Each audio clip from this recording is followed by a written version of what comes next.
Welcome back, everybody. Okay, so continuing with the agenda, our next presentation highlights the findings from the International Mobility Survey across partners institutions. This survey was done by Vilnius Tech, and Alexandra Sokolova is the one who's going to give us all these findings. Alexandra?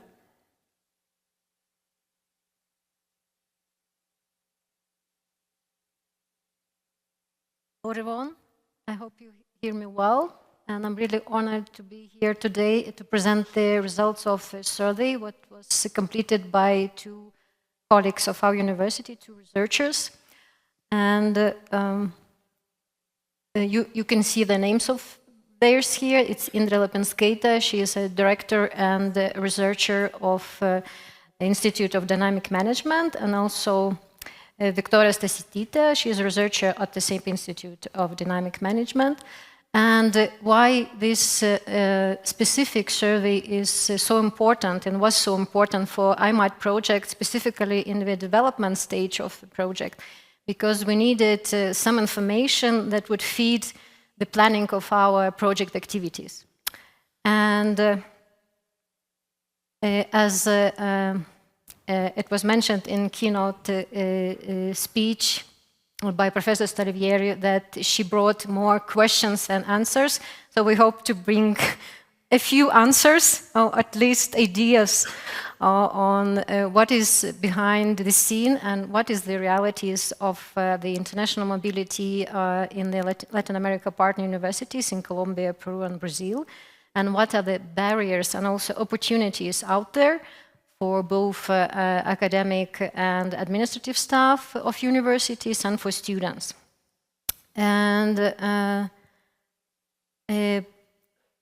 we also thought that it is really important to start from some answers because it will help, it actually helped to us for enrich the activities and focus activities specifically there it is needed. And it's also important to realize what we could act upon, because we know very well that some factors cannot be affected by us. We cannot bring more money or more funding. But we do, as international relation officers or university community members or professors, we could contribute to make the situation better, and there's factors out there for us to impact. And so we started from the research on staff members, and I'm really thankful for all the colleagues, IMAT colleagues, who helped to prepare the questionnaire and also tested it and helped to improve it. And speaking with about the research focused on staff, you could see that the numbers of participants was quite impressive. Is 1,000 and also almost 400 participants, a majority of them coming from Peru and quite substantial part from Brazil and Colombia, but we really should realize that the sizes of university differs in IMAT partnership. So they should evaluate these numbers out there, real numbers of respondents accordingly, but we made sure that the minimum numbers of participants of each university are there presented, so the results of the survey are really reliable. And the survey took place in August 2023, and the total amount of questions for staff were 49, with both closed questions and open questions. And we were surprised for both groups of participants, for staff and students, how many open questions were answered. It's not typical to European Union research. Really, we always find it like a few questions, and that also shows that this topic is really of a high relevance. It's really important for our community members to make an impact and also to express what are the realities out there, what are the challenges they face, and what are the needs that they have as related to international mobility. And Speaking about the type of the position of staff members who participated in the research, so majority of them belong to administrative staff, with substantial part for teaching and a small part of research. But again, we should interpret this data carefully because many of us have double roles. You may have a role of administrative staff member and a researcher, so again, we should interpret this findings accordingly. And as you see, there are slight differences in representation country, per university. And with Brazil, for instance, more teaching staff participated, and Peru, a larger proportion of administrative staff participated, and for Colombia, the same. So we also, as participants of IMAT project, we actively participated in research because probably we have most of the knowledge about the challenges that out there, what we face. But again, it was a good representation of all of the groups. When we started the research, I was guessing what would be the most challenging part and obstacles to mobility to colleagues in Latin America, and somehow I thought it would be a foreign language barrier, but it was proven not. Because as you see from the slides, the majority of respondents speak English, and also a substantial part speaks 2 languages, some even 3, and for those who don't speak any foreign languages, they still speak Spanish or Portuguese. That means that's not an obstacle to participation in international collaboration with Spain, Portugal, and also countries speaking this language. So in total, only 20% of respondents do not speak a foreign language. But vice versa, for instance, for colleagues from Europe, that would be a problem for reciprocal mobility. We should project this process and see this process of international collaboration as a two-way process. So we must aware there's our counterparts that might face challenges if they don't speak, for instance, Portuguese or Spanish. I find it difficult here when no one is speaking, but so I need to use a gadget or help of a friend.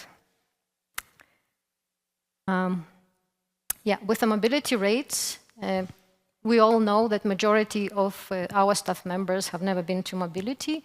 It's 78%. And with speaking about staff members,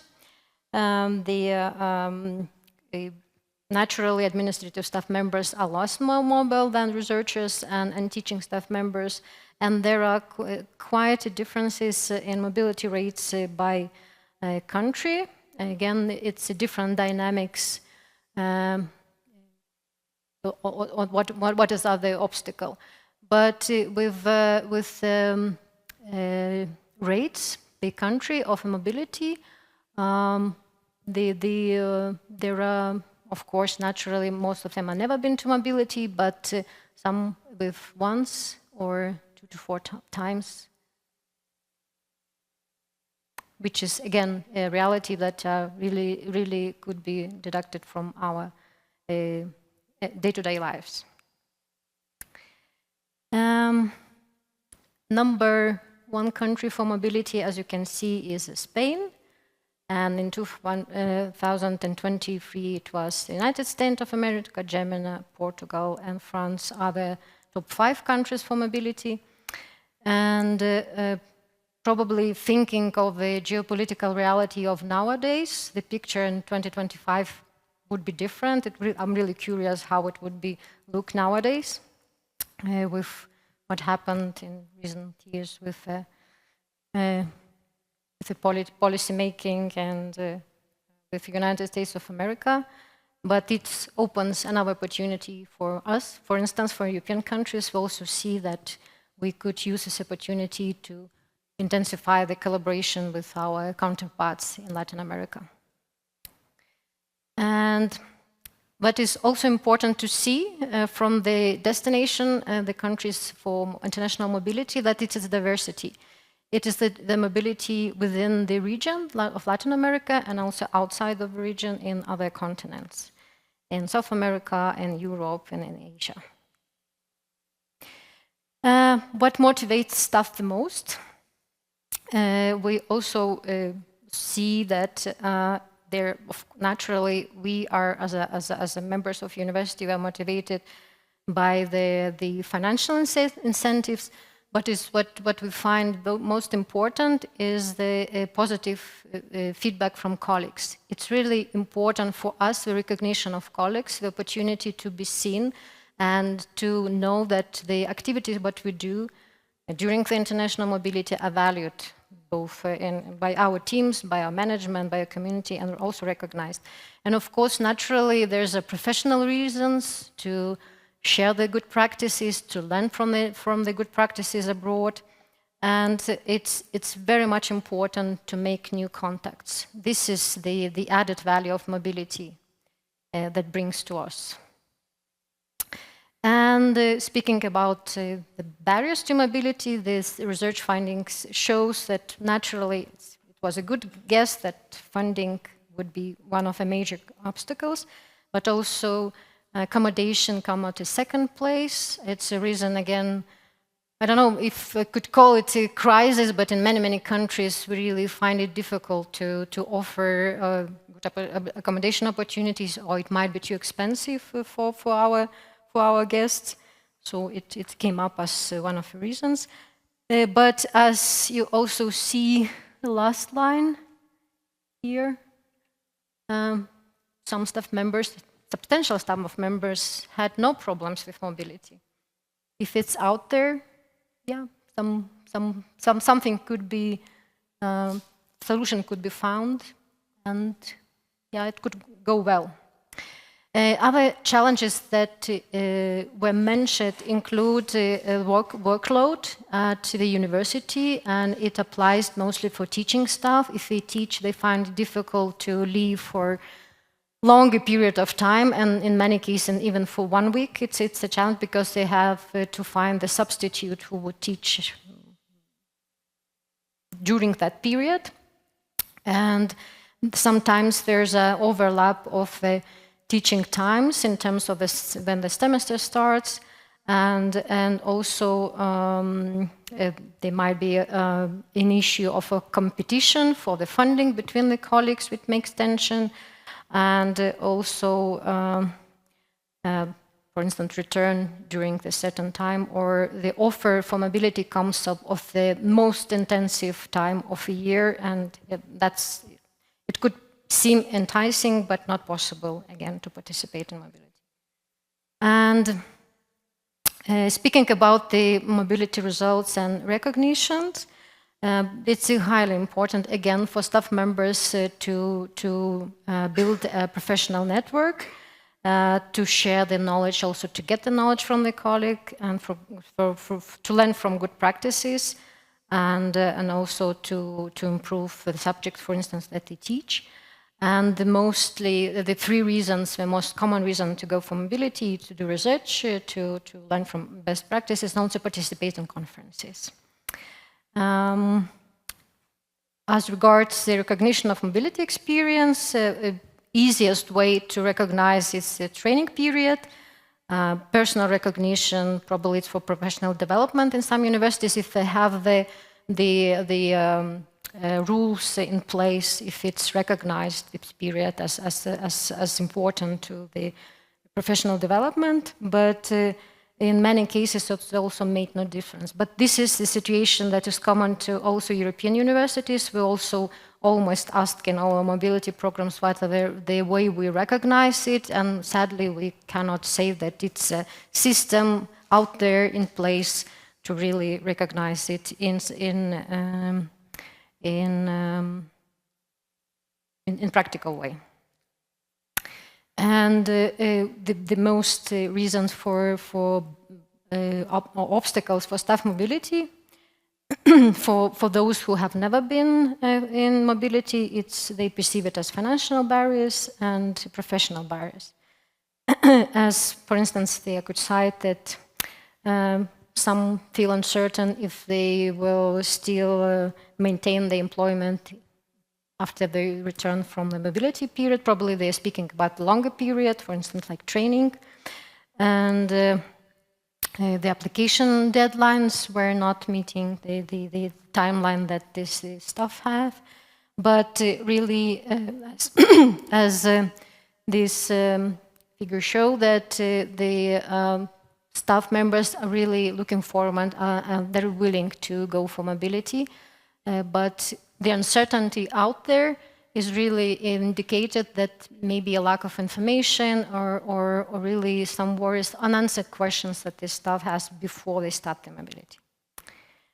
And we also were interested in virtual mobility, as virtual mobility has become our reality after the COVID period. We all accommodated to it very easily. But of course, the physical mobility is a preferred one and will never be the second, will never take a second place when you will ask what would you prefer, virtual or physical. And as you see the quote from the participants, that face-to-face brings permanent personal contact, the virtual only transmits specific knowledge. It doesn't create bonds. And I would say it's like kissing through the window. It doesn't make sense in some cases. And the most useful way to use the virtual mobility for staff is project meetings. I think for us it's become reality. It's easy just to fix something or agreements or make plans. But to make a substantial project or develop joint activities, really physical mobility and meeting in real life would be very important. And as you see also, participation in physical mobility here. It also could come, virtual mobility could come before or after the physical mobility, but I'm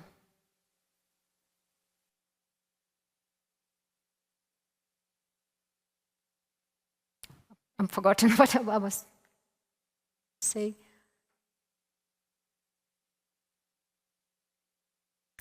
It was asking about the combination of mobility types.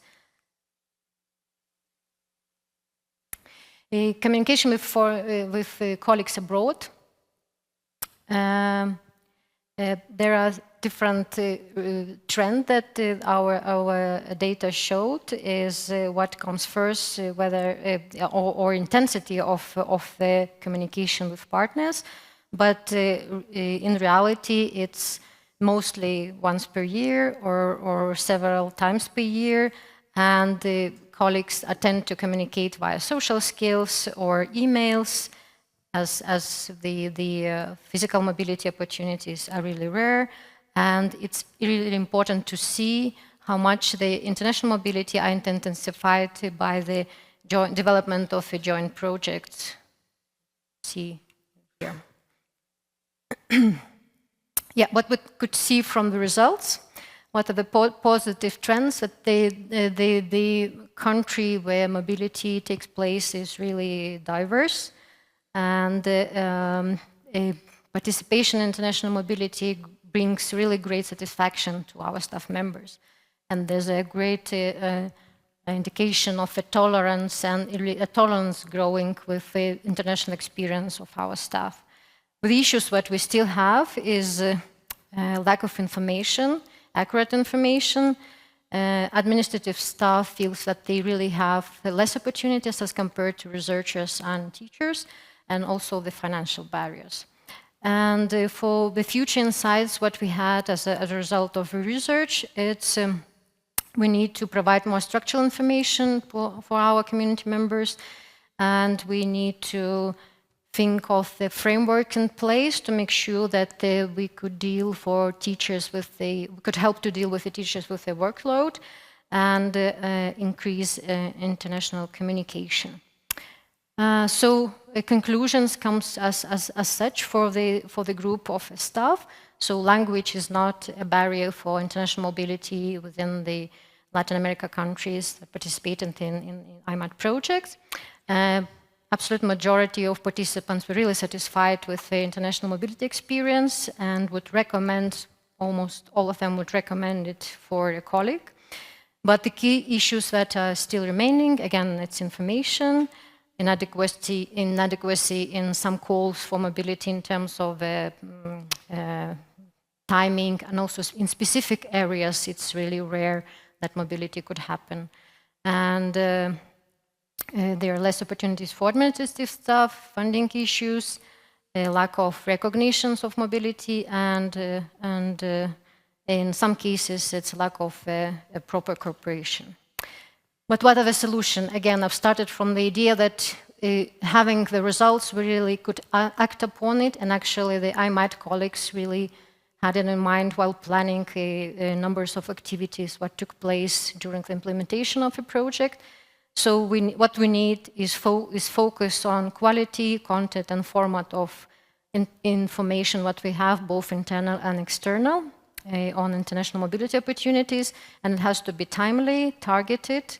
I mean, we have to know to whom we communicate, whether it's our researchers or teachers or administrative staff.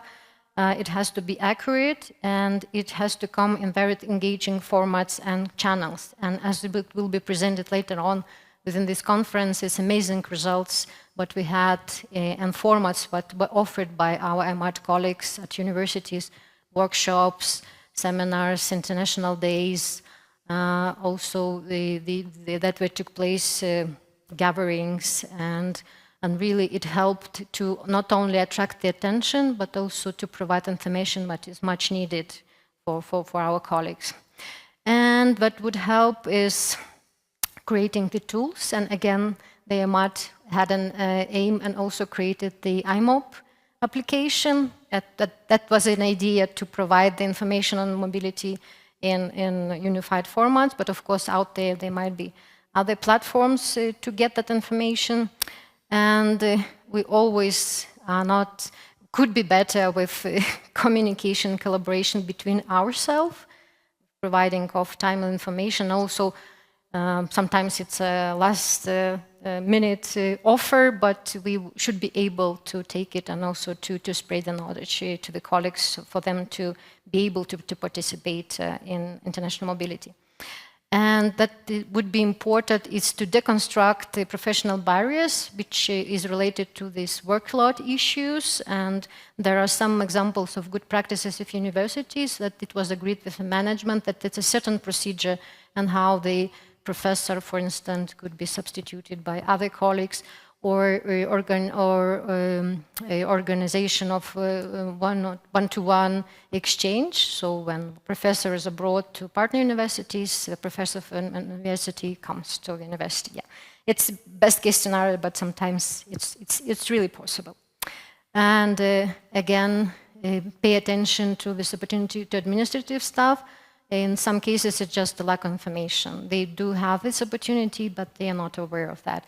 And in that case, is presenting of success stories, just having a meeting and also discussing while during the events. It's really, really, really important to spread the good message, what are out there, that was the added value, what was learned, how it happened, what was the challenges, and how the challenges was served on a personal level, not just generally, what is possible out there.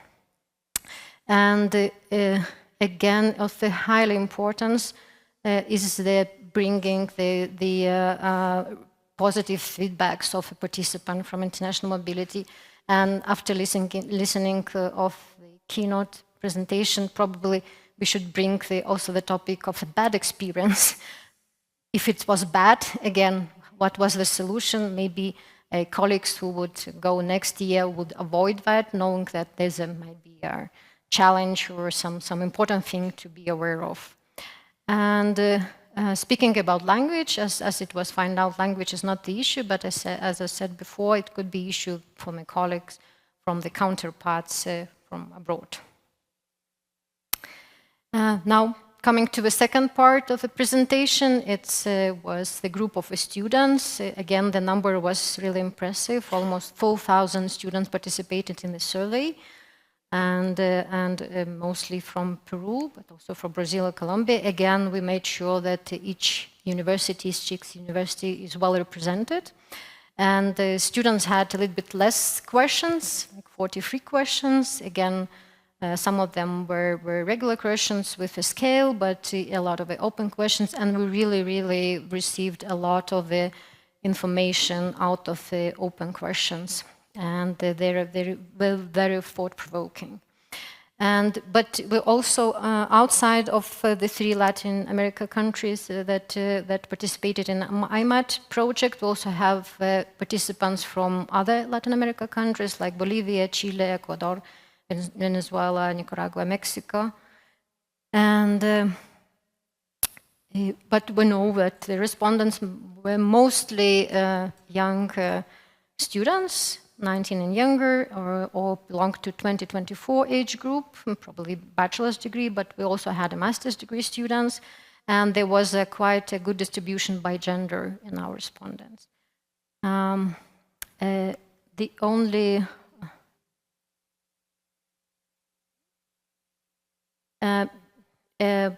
speaking about the family situation, for us it was important also to get to know that the financial situation and whether students work or not.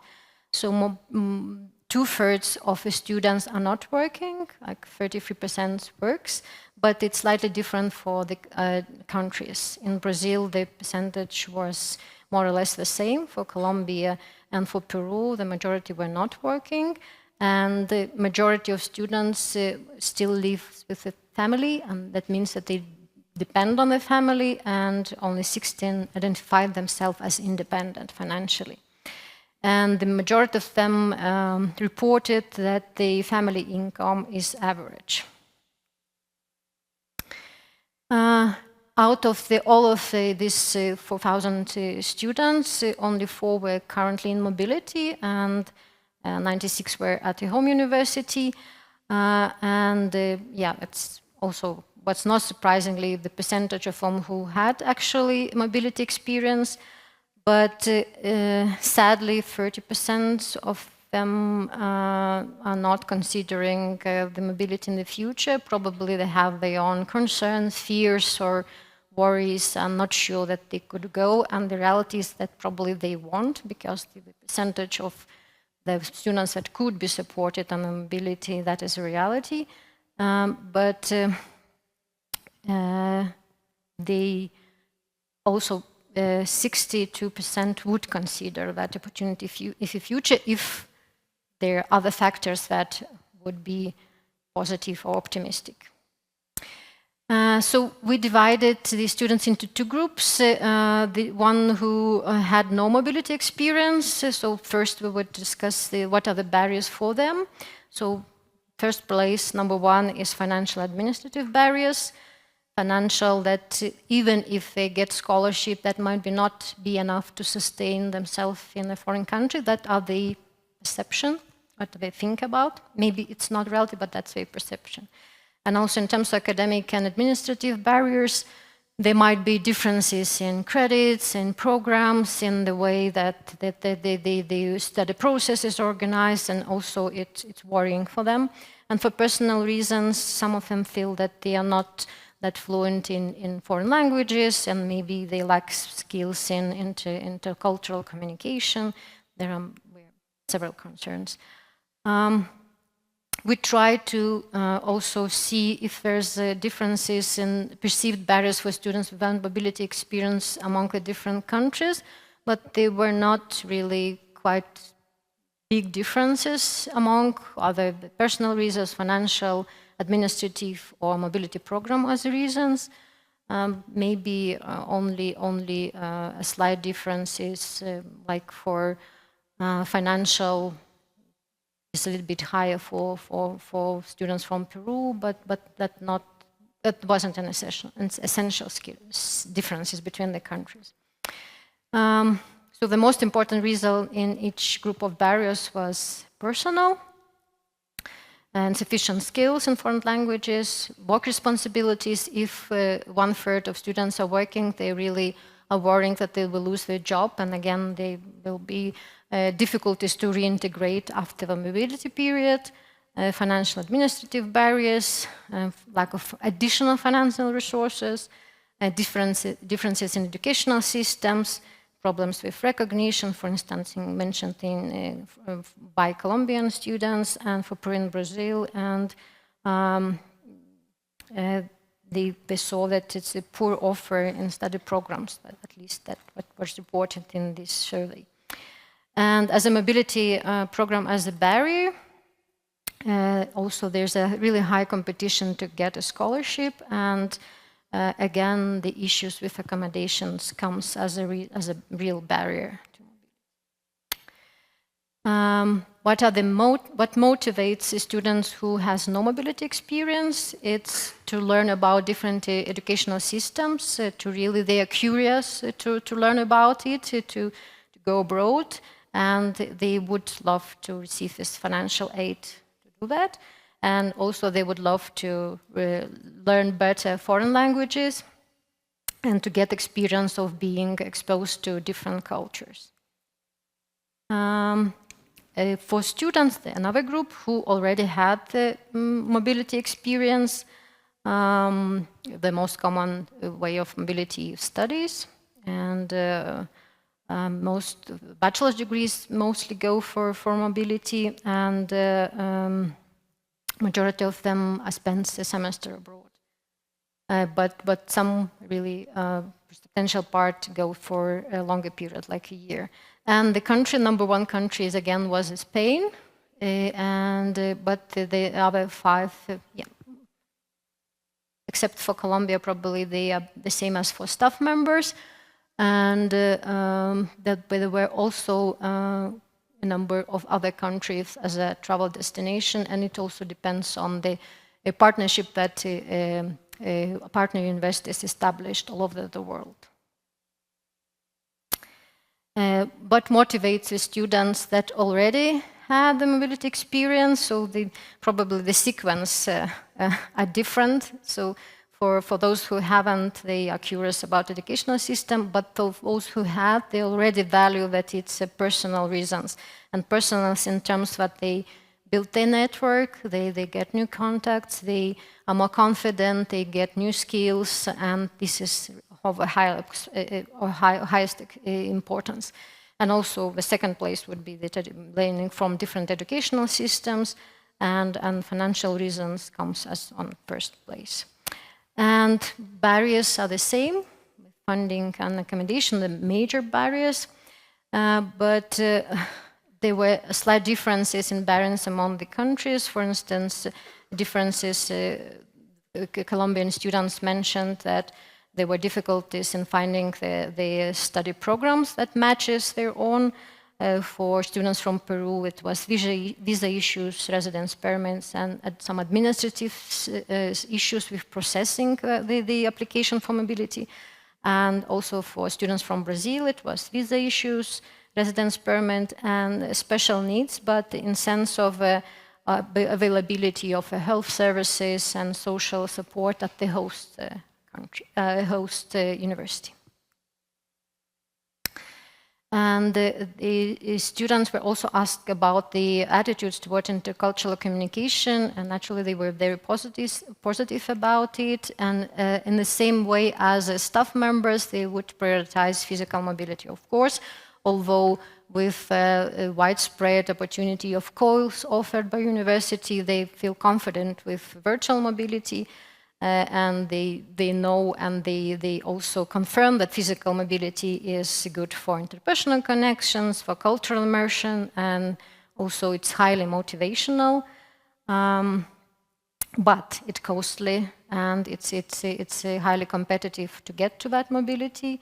And as for virtual mobility, they see that there's a lack of interaction, and in some cases there are technical issues, probably some with connecting or in time differences between the partners. So just to repeat what we saw from the results of the survey is that really an obstacle is financial constraints. workplace policies for those who are working. They are really afraid to lose the part of the income and the job places. And also the things that would highly motivate them is opportunity to professional growth and personal and professional growth. And the same applies, more or less the same applies for those who already had experience with international mobility. But what would be important is also for exchange of knowledge with the groups of students who've been to mobility, who experience these challenges, who overcome these challenges, and also to show that there's really success stories out there. Speaking about the solutions, again, it was important for organization of all of the activity of the IMAT projects. Again, it comes about quality, content, and format.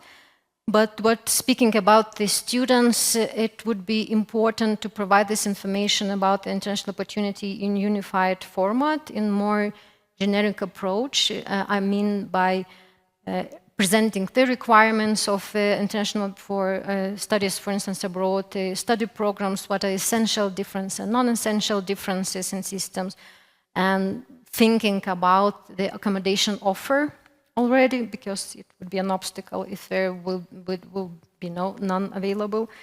And also speaking on providing the information in blocks, what needs to be known before the mobility, also speaking to them and also explaining and discussing all the concerns, because some concerns may be perceived, not the real ones. And also another block would be during the mobility, provide the support for students while they are abroad, and after mobility, when it comes to recognition, and also the processes to coming back to the university and to the system.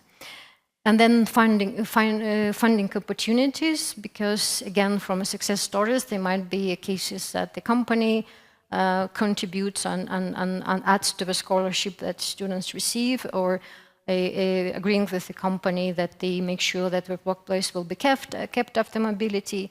But it has to be discussed, it has to be presented, and again, the pathways should be shown to students.